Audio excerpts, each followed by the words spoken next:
Friends, welcome to my academy. Friends, आज की इस क्लास में आपके सीटेट के एग्जाम के लिए सीडीपी के प्रीवियस ईयर क्वेश्चन देखने वाले हैं, जो कि आपके एग्जाम के लिए इंपॉर्टेंट होने वाले हैं। तो चलिए देखते हैं आज के क्वेश्चन। इसके अलावा अगर आपको सीटेट सीडीपी के पेड नोट्स चाहिए तो स्क्रीन पे आपको एक व्हाट्सअप नंबर शो हो रहा होगा, वहाँ से आप मुझे व्हाट्सअप पर मैसेज करके पेड नोट्स को परचेज कर सकते हैं। बहुत सारे स्टूडेंट ऑलरेडी नोट्स को परचेज कर चुके हैं, क्योंकि अभी आपके पास टाइम कम है और कम टाइम में आपको ज़्यादा चीज़ें कवर करनी है, तो नोट्स आपके लिए इंपॉर्टेंट होने वाले हैं। यहाँ पर आपका फर्स्ट क्वेश्चन क्या रखा है, बाल विकास के सिद्धांतों के संदर्भ में निम्न में से कौन सा कथन सही है ना। फर्स्ट ऑप्शन क्या दे रखा है, विकास शरीर के केंद्रीय भाग से बाहरी भाग की ओर होता है। बिल्कुल सही बात है, ठीक है। जो आपके विकास के सिद्धांत होते हैं उसमें आपका एक सिद्धांत आता है विकास की दिशा का सिद्धांत, ठीक है, जिसमें कि एक आपका होता है शेफलोकॉटल प्रिंसिपल, यानी कि शीर्षगामी सिद्धांत, जो कि क्या कहते हैं, जो हमारा डेवलपमेंट होता है वो सिर से पैर की तरफ होता है, ठीक है। और जो आपका दूसरा विकास का सिद्धांत होता है वो क्या कहता है कि जो हमारा डेवलपमेंट होता है ये बॉडी के सेंटर से शुरू होता है और बाहरी भाग की तरफ चलता है, ठीक है, यानी कि केंद्र से परिधियों की तरफ चलता है। इसे हम लोग प्रॉक्सिमो डिस्टल प्रिंसिपल के नाम से जानते हैं, या फिर समीपस्थ दूराभिमुखी प्रिंसिपल के नाम से भी जानते हैं, ठीक है। तो ये सिद्धांत मैंने आप लोग को करा रखे, चैनल के प्लेलिस्ट में आपको सारे वीडियो मिल जाएंगे, ठीक है। तो यहाँ पर जो है आपका फर्स्ट ही ऑप्शन जो है राइट आंसर हो जाएगा, यानी कि शरीर के केंद्रीय भाग, हमारे बॉडी का सेंटर क्या होता है, हमारे स्पाइनल कॉर्ड, रीढ़ की हड्डी होती है, वहाँ से हमारा विकास शुरू होता है और बाहरी भाग की तरफ, यानी कि उसके बाद में हमारा हृदय विकसित होता है, फिर जो हमारी भुजाएं होती हैं हाथों की वो विकसित होती हैं, ठीक है, फिर बाकी के अंग विकसित होते हैं, बाहरी भाग की ओर होता है, ठीक है। और इसे जो है विकास की कौन सा प्रिंसिपल कहते हैं, प्रॉक्सिमल डिस्टल प्रिंसिपल या फिर समीपस्थ दूराभिमुखी प्रिंसिपल कहते हैं। तो फर्स्ट ऑप्शन आपका यहाँ पर राइट दे रखा है। सेकंड क्या है, विकास आनुवंशिकता और पर्यावरण से प्रभावित नहीं होता है। तो देखिए ये बात यहाँ पर पूरी तरीके से गलत हो जाएगी। हमारे अंदर जितने भी चेंज होते हैं, जितने भी परिवर्तन होते हैं, वो क्यों होते हैं, हमारी हेरिडिटी और इन्वायरमेंट के कारण ही होते हैं, ठीक है। क्योंकि जो हमारा डेवलपमेंट होता है ये क्या होता है, हमारी हेरिडिटी और इन्वायरमेंट का गुणनफल होता है। जो चीज़ें हमें हमारे पेरेंट्स के थ्रू मिली या फिर हमारे जो है फैमिली मेम्बर्स के थ्रू मिली, और जिन चीज़ों को हमने अपने इन्वायरमेंट में रह करके, वातावरण में रह करके ग्रहण किया, इन्हीं दोनों का परिणाम क्या होता है, हमारा डेवलपमेंट, हमारा विकास होता है, ठीक है। बट यहाँ पर दे रखा है कि जो हेरिडिटी होती है, जो हमारी आनुवंशिकता होती है और जो हमारा वातावरण होता है, हमारे विकास को प्रभावित ही नहीं करता है। तो ये बात पूरी तरीके से गलत है। ऐसे क्षेत्र में विकास का अन्य क्षेत्रों के विकास पर कोई प्रभाव नहीं पड़ता। देखिए जो डोमेन ऑफ डेवलपमेंट होते हैं, जो कितने होते हैं, 4 होते हैं, ठीक है। PCSC के थ्रू मैंने आप लोगों को बताया हुआ था। जो हमारा शारीरिक विकास होता है, जो हमारा कॉग्निटिव यानी कि संज्ञानात्मक विकास होता है, सामाजिक विकास होता है और श्रमिकात्मक विकास होता है, यानी कि इमोशनल डेवलपमेंट होता है। ये चारों क्या होते हैं, आपस में अंतः संबंधित होते हैं, इंटर रिलेटेड होते हैं, ठीक है। एक बच्चे जो है दूसरे बच्चे को प्रभावित करता है। मान लीजिए बच्चे का अगर शारीरिक विकास अच्छी तरीके से नहीं हो पाया, तो जो उसका संज्ञानात्मक विकास है, ठीक है, उसको भी बच्चे का शारीरिक विकास प्रभावित करेगा, यानी बच्चे का संज्ञानात्मक विकास भी सही तरीके से नहीं हो पाएगा, ठीक है। एक पक्ष क्या करता है, दूसरे पक्ष को प्रभावित करता है। बट यहाँ पर दे रखा है कि ऐसे क्षेत्र में विकास का अन्य क्षेत्रों के विकास पर कोई प्रभाव नहीं पड़ता है, तो ये भी गलत दे रखा है। विकास पूर्णतः संख्यात्मक है। देखिए जो विकास होता है ये संख्यात्मक नहीं होता, क्योंकि हम इसको मेजर नहीं कर पाते। आपके दिमाग का विकास कितना हुआ, आपके व्यवहार में कितना चेंज आया, आपकी हड्डियों में मजबूती कितनी आई, आप इसको मेजर नहीं कर सकते, माप नहीं सकते, ठीक है। तो विकास संख्यात्मक नहीं होता है, वृद्धि संख्यात्मक होती है, ठीक है, तथा इसे सटीक रूप से मापा जा सकता है। तो ये पूरी तरीके से यहाँ पर गलत है। यहाँ पर फर्स्ट ऑप्शन आपका राइट आंसर हो जाएगा। देखिए एक क्वेश्चन के साथ में मैंने कई सारी चीज़ें आपको यहाँ पर डिस्कस की और यहीं से रिलेट करके आपके एग्जाम में क्वेश्चन बनता है, ठीक है। और सभी चीज़ें मैंने जो है चैप्टर वाइज आपको करा भी रखी है, तो चैनल की प्लेलिस्ट में जितनी भी वीडियो आप उनको जरूर देखिएगा, ठीक है। यहाँ पर आगे देखते हैं।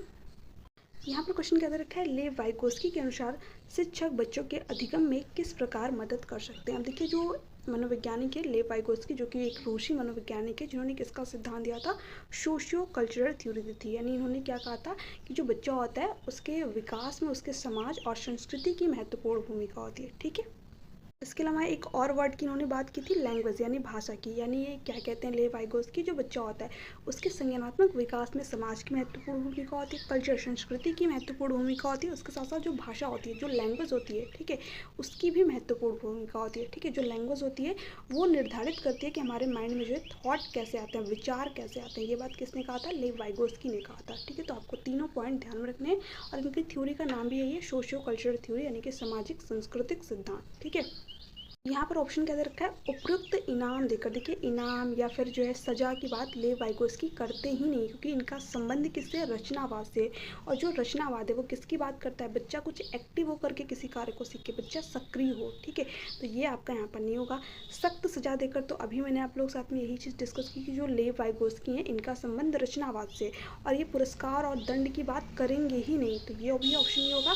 मदद की मात्रा व स्वरूप में बदलाव करके, बिल्कुल सही बात। इसकी बात जो है लेव वाइगोस्की करते हैं। उन्होंने एक वर्ड की बात की, स्कैफोल्डिंग। ठीक है, इसको हिंदी में जो है ढांचा या फिर मचान। ठीक है, हिंदी में आपको अलग अलग नाम यहाँ पर देखने को मिल सकते हैं, या फिर एक बार आपके सीटेट के एग्जाम में पूछा गया था, शायद 21 जनवरी को जो आपका एग्जाम हुआ था उसमें। ठीक है, आलम्बन। तो हिंदी में आपको यहाँ पर अलग अलग नाम देखने को मिल सकते हैं, ढांचा, मचान, आलम्बन। इंग्लिश में एक ही वर्ड देखने को मिलेगा, स्कैफोल्डिंग। तो जो इंपॉर्टेंट चीज़ें हैं आप उनको इंग्लिश में ही याद कीजिए। ठीक है, तो स्कैफोल्डिंग क्या होता है, जैसे कि मान लीजिए बच्चा कोई क्वेश्चन सॉल्व कर रहा है, ठीक है, और उसको वहाँ पर दिक्कत आ रही है, तो आप क्या कर सकते हैं, बच्चे को उस क्वेश्चन को सॉल्व करने में थोड़ा सा संकेत दे सकते हैं किसी तरीके का। ठीक है, या फिर कोई एक पॉइंट बच्चे को सॉल्व करके बता सकते हैं, बट पूरा का पूरा क्वेश्चन नहीं सॉल्व करके बताना है। ठीक है, तो यहाँ पर जो बच्चा होगा, मान लीजिए उसको थोड़ा सा संकेत दे दिया, फिर आपने इशारा दे दिया, तो फिर बाकी के क्वेश्चन जब बच्चा खुद सॉल्व करेगा तो वहाँ पर कुछ एक्टिविटी करेगा। ठीक है, उसका जो है वहाँ पर जो क्वेश्चन सॉल्व करने की क्षमता है वो विकसित होगी बच्चे के अंदर। ठीक है, तो यही लेव वाइगोस्की कहते हैं कि जो बच्चा है अगर कहीं पर भी उसको दिक्कत आ रही है, तो एज अ टीचर के रूप में आप उसको सीखने को सरल बनाइए। ठीक है, यानी कि थोड़ा सा उसको हिंट दीजिए, थोड़ा सा इशारे दीजिए। ठीक है, उसी तरीके का और एग्जाम्पल दे दीजिए, ताकि बच्चा उन चीज़ों को समझे और जो क्वेश्चन है उसको खुद सॉल्व करे। ठीक है, तो मदद की मात्रा व स्वरूप में बदलाव कर। इसकी बात कौन करते हैं, लेव वाइगोस्की करते हैं। तो थर्ड ऑप्शन आपका यहाँ पर राइट आंसर हो जाएगा। उन्हें ब्लैक बोर्ड से सारे उत्तर नकल करवाकर, ये तो यहाँ पर बिल्कुल ही नहीं होगा, कि जो लेव वाइगोस्की हैं इनका संबंध ही है रचनावाद से। और ये किस तरीके से बच्चे के सीखने की बात करेंगे, बच्चा एक्टिव होकर के किसी चीज़ के बारे में जाने, एक्टिव होकर के किसी चीज़ का जो सोल्यूशन खोजे। ठीक है, नकल उतारने की बात ये नहीं करेंगे, तो आप यहाँ पर ये चीज़ ध्यान रखिएगा। एक तरीके से टेम्परेरी हेल्प की बात करते हैं कौन, लेव वाइगोस्की। आगे देखते हैं, यहाँ पर क्वेश्चन है हार्वर्ड गार्डनर से रिलेटेड। ठीक है, हार्वर्ड गार्डनर के अनुसार निम्नलिखित में से कौन सा कथन सही नहीं है। यहाँ पर फर्स्ट ऑप्शन क्या दे रखा है, बुद्धिमत्ता एक स्थिर तथा स्थायी विशिष्टता है। देखिए जो हार्वर्ड गार्डनर है, जिन्होंने कि विभिन्न प्रकार की बुद्धि की बात की है। ठीक है, यानी इन्होंने किसका सिद्धांत दिया है, बहुबुद्धि का सिद्धांत दिया है। या फिर कभी कभी आपके एग्जाम में दे देता है कि एक का अधिक बुद्धि का सिद्धांत किसने दिया, यानी कि एक से अधिक बुद्धि का सिद्धांत किसने दिया था, तो वो भी हार्वर्ड गार्डनर है। बहुबुद्धि का सिद्धांत पूछे तो भी आपके हार्वर्ड गार्डनर ही है। ठीक है, क्योंकि सीटेट के एग्जाम में आपको लैंग्वेज थोड़ा बहुत चेंज करके क्वेश्चन वही दे देते हैं ये लोग। तो यहाँ पर बुद्धिमत्ता एक स्थिर तथा स्थायी विशिष्टता है, ये इसकी बात नहीं करते। ये तो कहते हैं कि हर व्यक्ति के अंदर जो है कई प्रकार की बुद्धि पाई जाती है। सेकंड क्या है, बुद्धिमत्ता को परिपोषित व विकसित किया जा सकता है, इसकी भी बात जो है हार्वर्ड गार्डनर नहीं करते हैं। ठीक है, बुद्धिमत्ता किसी एक सामान्य खंड से हावी नहीं होती, अपितु कई प्रकार के होते हैं, बिल्कुल सही बात। थर्ड ऑप्शन आपका यहाँ पर राइट आंसर हो जाएगा। जो हार्वर्ड गार्डनर है, इन्होंने मल्टीपल टाइप ऑफ इंटेलिजेंस दिया, यानी कि बहुबुद्धि का सिद्धांत दिया। और ये क्या कहते हैं कि बुद्धि जो है कई प्रकार की होती है। ठीक है, और इन्होंने कितने प्रकार बताए हैं बुद्धि के, तो 8 प्रकार बताए हुए, ये भी ध्यान में रखिएगा। और इन्हीं 8 प्रकार से रिलेट करके आपके एग्जाम में क्वेश्चन बनते हैं। तो मैं थ्योरी क्लास में आपको हार्वर्ड गार्डनर की कंप्लीट थ्योरी करा दूंगी। ठीक है, तो वो क्लास देख लीजिएगा, उससे बाहर आपके एग्जाम में एक भी क्वेश्चन नहीं देखने को मिलेंगे आपको। बुद्धिमत्ता को एक आयाम से संबंध नहीं किया जा सकता, ये भी कहना आपका यहाँ पर गलत है। इन्होंने सिर्फ इतना कहा है कि जो बुद्धि होती है वो कई प्रकार की होती है। कौन कौन से प्रकार होते हैं ये आप लोगों को थ्योरी क्लास में देखने को मिल जाएंगे। थर्ड ऑप्शन आपका यहाँ पर राइट आंसर हो जाएगा। आगे देखते हैं और क्वेश्चन का, ये भी क्वेश्चन आपका इंपॉर्टेंट क्वेश्चन है। राष्ट्रीय शिक्षा नीति 2020 किस पर जोर देती है, यहाँ पर एनईपी 2020 की बात हुई है, ये किस पर जोर देती है, तो ये पाठ्यचर्या के लचीलेपन पर जोर देती है। यानी जो पाठ्यचर्या है वो कैसे होनी चाहिए, फ्लेक्सिबल होनी चाहिए, लचीली होनी चाहिए। इसका मतलब क्या हो गया, जैसे कि मान लीजिए क्लासरूम है, उसमें होता क्या है कि जैसे कुछ बच्चे होते हैं चीज़ों को बहुत तेज़ी से सीखते हैं। ठीक है, एक बार अगर उनको अच्छी तरीके से समझा दिया जाए तो वो चीज़ों को समझ जाते हैं, सीख जाते हैं वहाँ पर। बट वहीं पर क्लासरूम में कुछ ऐसे बच्चे भी होते हैं जिनको कि 2 से 3 बार, ठीक है, 4 बार बताने पर भी चीज़ें समझ में नहीं आती है। तो ऐसे में जब पाठ्यचर्या है सभी बच्चों के लिए एक ही तरीके से डिज़ाइन की जाएगी, तो क्या हर बच्चा वहाँ पर सीख पाएगा, बिल्कुल नहीं सीख पाएगा। ठीक है, तो इसलिए जो पाठ्यचर्या होनी चाहिए वो कैसी होनी चाहिए, थोड़ी सी फ्लेक्सिबल होनी चाहिए, लचीली होनी चाहिए। ठीक है, ताकि हर बच्चा सीख पाए। मान लीजिए जिस बच्चे को सीखने में दिक्कत आ रही है तो उसके लिए जो टीचर है वहाँ पर क्या कर सकता है, जो टीचिंग लर्निंग मटेरियल्स होते हैं उनका यूज कर सकता है। ठीक है, बच्चे के आसपास के इन्वायरमेंट से रिलेट कर बच्चे को एग्जाम्पल दे सकता है। ठीक है, तो पाठ्यचर्या कैसी होनी चाहिए, फ्लेक्सिबल होनी चाहिए। ऐसा नहीं कि जो बुक में लिख गई चीज़ें वही बच्चे को पढ़ाई जाए, उसके आसपास जो चीज़ें हो रही हैं, ठीक है, उनका अगर एग्जाम्पल टीचर दे तो हर एक बच्चा जो है अच्छी तरीके से समझ पाता है वहाँ पर। तो इसलिए यहाँ पर फर्स्ट ही ऑप्शन आपका राइट आंसर हो जाएगा। एनईपी 2020 किसकी बात करती है, पाठ्यचर्या के लचीलेपन की बात करती है, फ्लेक्सिबिलिटी की बात करती है। तो फर्स्ट ऑप्शन आपका यहाँ पर करेक्ट है। पाठ्यचर्या का मानकीकरण, यानी फिर से वही बात आ गई कि पाठ्यचर्या जो बिल्कुल निर्धारित हो, बिल्कुल फिक्स्ड हो, तो ये तो आपका यहाँ पर होगा नहीं, क्योंकि इसमें जो है हर बच्चा नहीं सीख पाएगा। पाठ्य पुस्तकों को गैर संदर्भीकरण करना, ठीक है, ये भी आपका यहाँ पर नहीं होगा। देखिए जो पाठ्य पुस्तक होते हैं, ठीक है, ये संदर्भ में होनी चाहिए, यानी बच्चे के इन्वायरमेंट से जुड़ी हुई होनी चाहिए।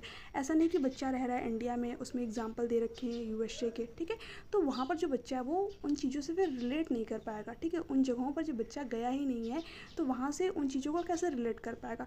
तो इसलिए जो पाठ्यचर्या है, जो पाठ्य पुस्तक है, वो कैसे होनी चाहिए, संदर्भ में होनी चाहिए, ताकि बच्चा उन चीज़ों को समझ पाए। ठीक है, फोर्थ क्या दे रखा है, पाठ्य पुस्तकों को रट कर याद करना, ये तो बिल्कुल गलत तरीका हो जाएगा। पाठ्य पुस्तकें क्या होती है, सभी संसाधनों में से एक संसाधन होती है जो कि बच्चे के सीखने को सुगम बनाती है। ऐसा नहीं कि बच्चा सिर्फ उन चीज़ों को रटे, उन चीज़ों को समझे, उन चीज़ों के बारे में जाने। ठीक है, क्योंकि जो पाठ्यचर्या है बच्चे की, ठीक है, जो पाठ्य पुस्तक है वो क्या है, एक संसाधन है जो कि बच्चे को सीखने में हेल्प करती है।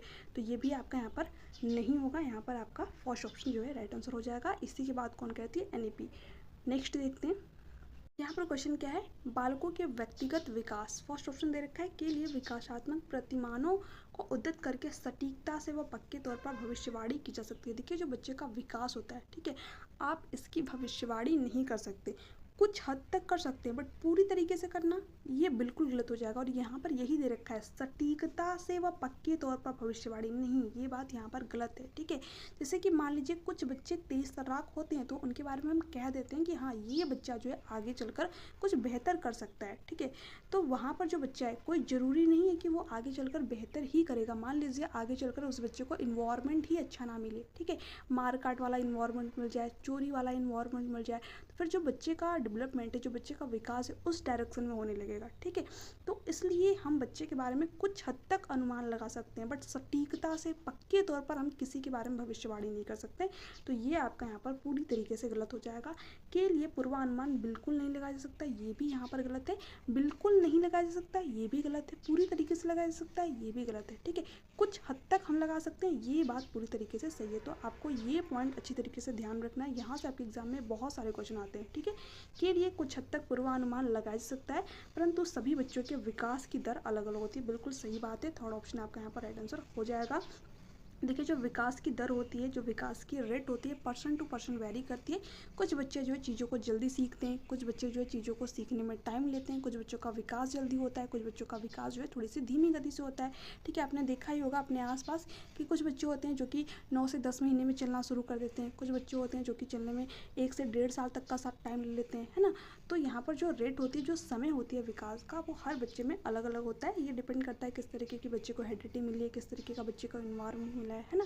तो यहाँ पर थर्ड ऑप्शन आपका पूरी तरीके से सही हो जाएगा। अव्यवस्थित व असतत होता है। देखिए जो हमारे डेवलपमेंट की प्रक्रिया, जो हमारे विकास की प्रक्रिया है, ये एक सतत प्रक्रिया है, निरंतर चलने वाली प्रक्रिया है। ठीक है, असतत नहीं होती है, क्योंकि ये माँ के गर्भ से शुरू होती है। जब बच्चा माँ के गर्भ में रहता है तभी बच्चे का विकास वहाँ से शुरू हो जाता है। ठीक है, इसलिए जो गर्भवती महिलाएं होती हैं उनको न्यूट्रिशन वाली चीज़ें खाने को दी जाती हैं, ताकि बच्चे का विकास अच्छा हो, डेवलपमेंट अच्छा हो, है ना। तो जो डेवलपमेंट की प्रक्रिया माँ के गर्भ से शुरू होती है और जब तक हमारी मृत्यु नहीं होती तब तक जो है निरंतर चलती रहती है। ठीक है, तो असतत नहीं होता है, सतत कॉन्टिन्यूअस प्रोसेस है। अव्यवस्थित ये भी यहाँ पर गलत है। विकास क्या है, एक व्यवस्थित प्रक्रिया है। ठीक है, यानी कि क्रमबद्ध प्रक्रिया है, क्रम से चलने वाली प्रक्रिया है। हर एक बच्चा, दुनिया का कोई भी बच्चा हो, सबसे पहले वो बैठना सीखेगा। ठीक है, फिर खड़ा होना, ठीक है, उसके बाद में जो है चलना, उसके बाद कहीं जाकर के बच्चा दौड़ना सीखेगा। तो यहाँ पर जो विकास होता है क्या होता है, एक क्रम में चलने वाली प्रक्रिया है, बट जो रेट होती है, ठीक है, जो समय होता है वो हर बच्चे में अलग अलग होता है। तो अव्यवस्थित नहीं है, व्यवस्थित है। इसके अलावा जो विकास ये क्या है, सतत होता है। ठीक है, इसके साथ साथ हम इसका क्या कर सकते हैं, कुछ हद तक पूर्वानुमान लगा सकते हैं। और जो विकास की दर होती है, जो रेट होती है, वो हर बच्चे में अलग अलग होती है। तो यहाँ से आपके 4 क्वेश्चन ठीक है, 4 क्वेश्चन यहाँ से बन सकते हैं आपके। एक तो हो गया कि विकास का कुछ हद तक पूर्वानुमान लगा सकते हैं। जो विकास की रेट होती है, जो समय होता है, हर बच्चे में अलग अलग होता है। इसके साथ साथ विकास व्यवस्थित होता है और सतत होता है, कॉन्टिन्यूअस प्रोसेस होता है, माँ के गर्भ से शुरू होता है और जब तक हमारी मृत्यु नहीं होती तब तक निरंतर चलता रहता है। ठीक है, तो यहाँ पर जितने भी मैं आप लोगों को क्वेश्चन बता रहा हूँ, इसके साथ साथ में जो ऑप्शन है, ठीक है, इनको किस तरीके से मैं यहाँ पर एक्सप्लेन कर रही हूँ, इनको जरूर सुनिएगा, क्योंकि यहाँ से आपके एग्जाम में बहुत सारे क्वेश्चन आपको देखने को मिल जाएंगे। मैं ज़्यादा क्वेश्चन आपको क्लास में नहीं कराती हूँ, ठीक है। इसके पीछे का रीज़न ये है कि स्टूडेंट क्या करते हैं, नंबर ऑफ क्वेश्चन पर फोकस करते हैं और उनके कॉन्सेप्ट वहाँ पर क्लियर ही नहीं होते। तो प्लीज़ ज़्यादा क्वेश्चन मत कीजिए, जितने क्वेश्चन कीजिए वहाँ से आपके जो कॉन्सेप्ट है वो पूरी तरीके से क्लियर होने चाहिए। ठीक है, कि ये ऑप्शन आखिर गलत क्यों हुआ है ना, इसमें ऐसा क्या दे रखा था, तो सब कुछ डिटेल में यहाँ पर हम लोग देख रहे हैं, जहाँ से कि आपको अपने एग्जाम में बहुत ही ज़्यादा हेल्प मिलने वाली है। तो चलिए आगे देखते हैं। अब इस क्वेश्चन का जो है आप लोग इजीली आंसर कर पाएंगे। निम्नलिखित में से कौन सा कथन सही है? विकास क्रमबद्ध नहीं होता है। तो अभी मैंने आप लोगों के साथ में ये चीज़ डिस्कस की कि विकास क्या होता है, क्रमबद्ध होता है, बट यहाँ पर दे रखा है क्रमबद्ध नहीं होता है, तो ये ऑप्शन तो होगा नहीं। विकास अव्यवस्थित होता है, तो विकास क्या होता है, एक व्यवस्थित प्रक्रिया, तो ये भी ऑप्शन नहीं होगा। विकास एक सतत प्रक्रिया, बिल्कुल सही ऑप्शन आपका यहाँ पर हो जाएगा ऑप्शन नंबर 3, क्योंकि अभी आप लोग के साथ में मैंने एक क्वेश्चन डिस्कस किया था कि विकास क्या एक निरंतर चलने वाला प्रोसेस है, एक सतत प्रक्रिया है। विकासात्मक प्रतिमान सांस्कृतिक परिवेश से प्रभावित नहीं होते, तो ये तो यहाँ पर पूरी तरीके से गलत दे रखा है। देखिए, जो विकासात्मक प्रतिमान है, ठीक है, ये सांस्कृतिक परिवेश से प्रभावित होते हैं, क्योंकि हर बच्चे की जो संस्कृति होती है, जो कल्चर होता है, वो अलग अलग होता है। मान लीजिए आपकी संस्कृति में कुछ और चीज़ें फॉलो की जा रही है और कोई और बच्चा जिसकी संस्कृति में कुछ और चीज़ें फॉलो की जा रही है, तो हो सकता है कि जो चीज़ें उस बच्चे की संस्कृति में फॉलो की जा रही है वो आपको गलत लगे, ठीक है, या फिर जो चीज़ें आपकी संस्कृति में फॉलो की जा रही है वो उस बच्चों को गलत लगे, ठीक है। तो जो सांस्कृतिक परिवेश होता है, इससे जो बच्चे का विकास प्रभावित होता है, बट यहाँ पर दे रखा है प्रभावित नहीं होता है, तो ये भी आपका यहाँ पर गलत हो जाएगा। यहाँ पर जो है 3rd ऑप्शन आपका राइट ऑप्शन हो जाएगा। यहाँ पर क्वेश्चन है, एक प्रगतिशील कक्षा यानी कि प्रोग्रेसिव क्लासरूम की बात हो रही है, केवल मुख्य श्रवण को प्राथमिकता देता है, यानी कि केवल सुनने को, मुख्य रूप से सुनने को ही प्राथमिकता देता है, तो ये बात यहाँ पर गलत हो जाएगा। यहाँ पर बच्चा एक्टिव होता है, सक्रिय होता है, लर्निंग बाय डूइंग करता है, चीज़ों को कुछ एक्टिविटी के थ्रू सीखता है। सेकंड क्या है, अधिगमकर्ताओं की व्यक्तिगत विभिन्नताओं का सम्मान करता है, बिल्कुल सही बात है, ठीक है। जो बच्चे के अंदर इंडिविजुअल डिफरेंस होते हैं, क्योंकि देखिए हर बच्चे की सोचने समझने तर्क करने की जो क्षमता है वो अलग अलग है, हर बच्चे का इंटरेस्ट अलग है, तो हर बच्चे में क्या होता है, व्यक्तिगत विभिन्नताएं होती है, और ये क्यों होती है, उसकी हेरिडिटी और इन्वायरमेंट के कारण, कि हर बच्चे की हेरिडिटी अलग है ना, इन्वायरमेंट अलग है, हर बच्चे के परिवार का माहौल अलग है ना, तो इसलिए बच्चे के अंदर क्या होते हैं, इंडिविजुअल डिफरेंसेस पाए जाते हैं, व्यक्तिगत विभिन्नताएं पाई जाती हैं, यानी कि हर बच्चा एक ही तरीके से नई चीज़ों को समझता है, ठीक है। तो यहाँ पर क्या हो जाएगा, सेकंड ऑप्शन करेक्ट ऑप्शन हो जाएगा। जो प्रगतिशील कक्षा होती है, यानी जो प्रोग्रेसिव क्लासरूम होती है, इसमें जो बच्चे के अंदर इंडिविजुअल डिफरेंसेस पाए जाते हैं, व्यक्तिगत विभिन्नताएं पाई जाती हैं, उसका सम्मान किया जाता है, ठीक है। सम्मान का मतलब क्या हो गया कि बच्चे को उसकी ज़रूरत के अकॉर्डिंग वहाँ पर चीज़ें प्रोवाइड की जाती हैं, है ना। हर बच्चे का सीखने का जो दौर तरीका उसको ध्यान में रखा जाता है, यानी कि सीखने के कई सारे मेथड वहाँ पर अप्लाई किए जाते हैं ताकि हर बच्चा जो है सीख जाए। तो यहाँ पर जो व्यक्तिगत विभिन्नताएं होती है बच्चे की, उसका क्या किया जाता है, सम्मान किया जाता है, ठीक है। तो सेकंड ऑप्शन करेक्ट है। अंक उन्मुख होता है, यानी कि सिर्फ अंक पर फोकस होता है, तो ये पूरी तरीके से यहाँ पर गलत हो जाएगा। प्रोग्रेसिव क्लासरूम कभी भी अंक पर फोकस नहीं करती है, बच्चे के सीखने पर फोकस करती है, ठीक है। फोर्थ क्या है, अधिगम के व्यवहारवादी सिद्धांतों पर निर्धारित होता है, तो देखिए व्यवहारवादी की यहाँ पर बात ही नहीं होगी, क्योंकि जो प्रगतिशील कक्षा है इसको जॉन ड्यूई इसकी बात करते हैं, ठीक है। और जॉन ड्यूई क्या कहते हैं कि जो बच्चा है ये लर्निंग बाय डूइंग करे, यानी कि कुछ एक्टिविटी करके चीज़ों के बारे में जाने सीखे, यानी कि कंस्ट्रक्टिविज्म की बात करते हैं, रचनात्मक क्लासरूम की बात करते हैं, ठीक है। तो ये तो आपका यहाँ पर होगा ही नहीं, यहाँ पर आपका सेकंड ऑप्शन राइट ऑप्शन हो जाएगा। आगे देखते हैं। अब ये क्वेश्चन है, अभी कुछ देर पहले ये चीज़ें मैं आप लोग साथ में डिस्कस कर रही थी, विकास की प्रक्रिया की क्या विशेषता है, ठीक है। तो आप लोग इस क्वेश्चन का आंसर यहाँ पर इजीली कर पाएंगे।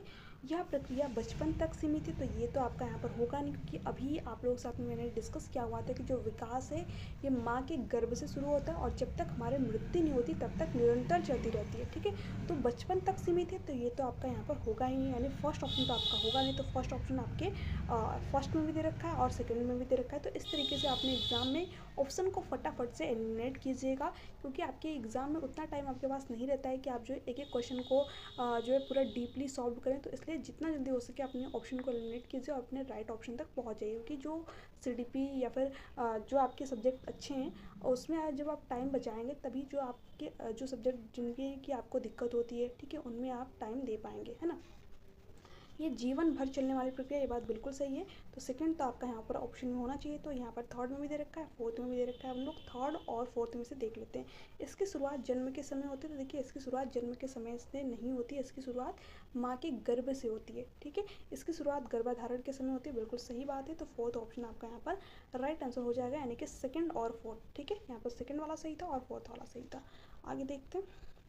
अब यहाँ पर क्वेश्चन क्या है, विकास की संवेदनशील अवधि से क्या तात्पर्य है, ठीक है। वह समय अवधि जब बच्चे अधिगम के कुछ प्रकारों के लिए तत्पर होते हैं, बिल्कुल सही बात है, ठीक है। देखिए जो हमारा चाइल्डहुड होता है उसको दो पार्ट में डिवाइड किया है। बाल विकास की अवस्थाएं भी मैंने आप लोग साथ में डिस्कस करते रखी है। तो वहाँ पर जो आपका चाइल्डहुड है उसके बारे में मैंने डिस्कस किया हुआ था। तो आपने अगर वो क्लास नहीं देखी तो जरूर देखिएगा, बहुत ही इंपॉर्टेंट क्लास है आपके एग्जाम के लिए, जिसमें कि मैंने आप लोगों को दो बताई थी अवस्थाएं। एक तो बताया था मैंने आप लोगों को अर्ली चाइल्डहुड, यानी कि जिसमें जो बच्चा होता है वो 2 से लेकर के 6 साल तक का होता है, और एक बताया था लेटर चाइल्डहुड, जिसमें कि जो बच्चा होता है वो 7 से लेकर के 11 साल तक का होता है, ठीक है। अब देखिए जो अर्ली चाइल्डहुड होता है ये बच्चे के लिए बहुत ही सेंसिटिव पीरियड होता है, ठीक है, संवेदनशील अवधि होती है, क्योंकि इसमें जो बच्चे की ग्रोथ होती है बहुत ही फास्ट होती है, ठीक है। बच्चा बहुत ही तेज़ी से चीज़ों को सीख रहा होता है ना। जैसे कि उसका भाषाई विकास हो गया। आपसे पूछा जाता है कई बार आपके एग्जाम में ये क्वेश्चन डायरेक्ट दे देता है कि भाषा विकास के लिए सबसे सेंसिटिव पीरियड क्या होता है, संवेदनशील अवधि कौन सी होती है। तो वो होता है आपका जो है 2 से 6 साल, यानी कि अर्ली चाइल्डहुड, जिसे कि पूर्व बाल्यावस्था के नाम से भी जानते हैं। तो यहाँ पर फर्स्ट ही ऑप्शन राइट आंसर हो जाएगा। वह समय जब बच्चे अधिगम के कुछ प्रकारों के प्रति तत्पर होते हैं, यानी कुछ प्रकारों को सीखने के लिए क्या होते हैं बच्चे बहुत ही जिज्ञासु प्रवृत्ति के होते हैं। उस टाइम बच्चे क्वेश्चन बहुत ज़्यादा करते हैं, ठीक है। बच्चा आप अगर देखे होंगे तो 2 से जो 6 साल तक का बच्चा होता है ये क्वेश्चन सबसे ज़्यादा करता है, हर चीज़ से रिलेट करके क्वेश्चन करेगा, ठीक है। कभी कभी पेरेंट्स परेशान भी होते हैं कि बच्चा इतना ज़्यादा क्वेश्चन क्यों कर रहा है। तो जब बच्चा क्वेश्चन इतना ज़्यादा करता है तो सिंपल सी बात है चीज़ों को सीखेगा भी जाता है ना। तो ये पॉइंट आपको ध्यान रखना है। वह समय अवधि जब बच्चे बहुत भावुक होते हैं। देखिए ऐसी कोई बात नहीं है कि सेंसिटिव पीरियड वो होता है जिसमें कि बच्चे बहुत भावुक होते हैं, तो ये आपका यहाँ पर नहीं होगा। गर्भधारण से जन्म तक की समय अवधि नहीं, इस समय जो बच्चा होता है वो तो गर्भ में रहता है ना, तो वो सेंसिटिव पीरियड कैसे हो सकता है ना। ये तो जो उसकी माँ होती है उस समय उसके ऊपर डिपेंड करता है कि वो किस तरीके की न्यूट्रिशन वगैरह ले रही है ना। तो ये आपका यहाँ पर नहीं होगा। से किशोरावस्था तक की समय अवधि, तो ये भी आपका यहाँ पर नहीं होगा। जो सेंसिटिव पीरियड होता है वो आपका 2 से लेकर के 6 साल तक का ही टाइम होता है, इसमें कि बच्चा जो है सीखने के लिए तत्पर होता है। तो यहाँ पर फर्स्ट ऑप्शन आपका राइट ऑप्शन हो जाएगा। अब यहाँ पर आपका लास्ट क्वेश्चन है, संक्रियाओं पर संक्रियाएं करने के कौशल किस चरण में विकसित होते हैं। संक्रियाओं पर संक्रियाएं, ठीक है, तो ये किस चरण में विकसित होते हैं, फॉर्मल ऑपरेशनल स्टेज में, यानी कि अमूर्त संक्रियात्मक अवस्था में। तो फोर्थ ऑप्शन आपका यहाँ पर राइट आंसर हो जाएगा। इसके बारे में मैंने आप लोगों को अपनी प्रीवियस क्लास में बता रखा है। जो जीन प्याजे इन्होंने संज्ञानात्मक विकास की कितनी अवस्थाएं बताई हुई, 4 अवस्थाएं। पहली आपको यहाँ पर दे रखी है सेंसरी मोटर स्टेज, जिसे इंद्रिय गामक अवस्था भी कहते हैं। इसमें जो बच्चा होता है वो जन्म से लेकर के 2 साल तक का होता है, ठीक है। जन्म से लेकर के कितने साल तक का होता है, 2 साल तक का होता है। और ये कैसे चीज़ों को सीखता है, अपने सेंसेस का यूज करके, जो 5 सेंसेस होते हैं बच्चे के, ठीक है। इसके अलावा जो दूसरी अवधि है वो क्या है, प्री ऑपरेशनल स्टेज, जिसमें जो बच्चा होता है वो 2 से लेकर के 7 साल का होता है, ठीक है। और तीसरी अवधि क्या है, कॉन्क्रीट ऑपरेशनल स्टेज, जिसमें जो बच्चा होता है वो 3 से लेकर के 7 से लेकर के 11 साल तक का होता है। तो ये ध्यान रखिएगा। और लास्ट वाली स्टेज क्या है, फॉर्मल ऑपरेशनल स्टेज, जिसमें जो बच्चा होता है वो 11 से लेकर के 15 साल तक का होता है, ठीक है। तो अगर सिर्फ संक्रियाएं बच्चा कर लेता तो वो आपका होता कॉन्क्रीट ऑपरेशनल स्टेज में। बच्चा यहाँ पर क्या कर पा रहा है, संक्रियाओं पर संक्रियाएं कर पा रहा है, तो वो आपका क्या होगा, अमूर्त संक्रियात्मक अवस्था में होगा। तो फोर्थ ऑप्शन आपका यहाँ पर राइट आंसर हो जाएगा। हालांकि ये क्वेश्चन मैं आप लोगों के साथ में जब जीन प्याजे की थ्योरी हम लोग देखेंगे तो उसमें पूरा डिटेल में देखेंगे, क्योंकि अभी आपको इस क्वेश्चन में डाउट रह सकता है, ठीक है। ध्यान रखिएगा, संक्रियाओं पर संक्रियाएं अगर आपसे पूछे तो का हो जाएगा फॉर्मल ऑपरेशनल स्टेज में। तो ये थे फ्रेंड्स आपके कुछ क्वेश्चन कैसे लगे नीचे कमेंट सेक्शन में कमेंट करके जरूर दिएगा। अगर आपको वीडियो अच्छी लगी तो चैनल को सब्सक्राइब कर लीजिएगा, बेल आइकन को प्रेस कर दीजिएगा ताकि जो आगे की क्लासेस है इसका नोटिफिकेशन आप लोगों को मिल जाए। अभी आप लोगों की थ्योरी क्लासेस नहीं हो पा रही हैं कुछ रीज़न की वजह से, कुछ ही टाइम में फिर से आप लोगों की थ्योरी जो क्लासेस है वो स्टार्ट हो जाएंगी। जो आपका सिलेबस है बहुत ही जल्दी कंप्लीट हो जाएगा, क्योंकि जो इंपॉर्टेंट चीज़ है वही मैं आप लोगों के साथ में डिस्कस करूँगी जहाँ से आपके एग्जाम में क्वेश्चन आते हैं, ठीक है। और जिन्होंने नोट्स ले रखा है तो उनको तो फिर और कुछ करने की जरूरत ही नहीं है, सिर्फ अपने नोट्स को रिविजन कीजिए बार बार, और जितनी चीज़ें मैं आप लोग साथ में यहाँ पर डिस्कस कर रही हूँ उन चीज़ों को फॉलो कीजिए, ठीक है। आपका ईजिली सीडीपी में 25, 26 यानी 25 से ऊपर ही स्कोर रहेगा अगर आपने अच्छी तरीके से प्रीवियस ईयर क्वेश्चन पेपर को सॉल्व कर लिया और नोट्स को रीड कर लिया तो, ठीक है। तो चलिए मिलते हैं नेक्स्ट क्लास में, तक के लिए bye bye, take care, thanks for watching.